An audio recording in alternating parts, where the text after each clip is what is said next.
Hi dears, my name is Danial GHASEMIAN, screenwriter and director of the animation Robbie, A Lonely Bird.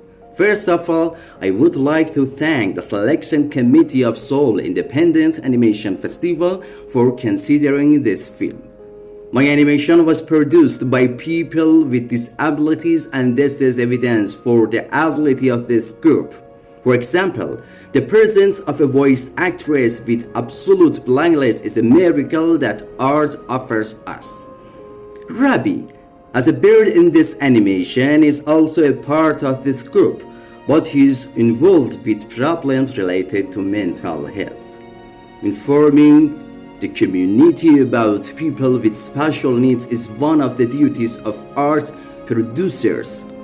If we want to create same opportunities for the presence of this group in the society, the culturalization is the first guardian of it.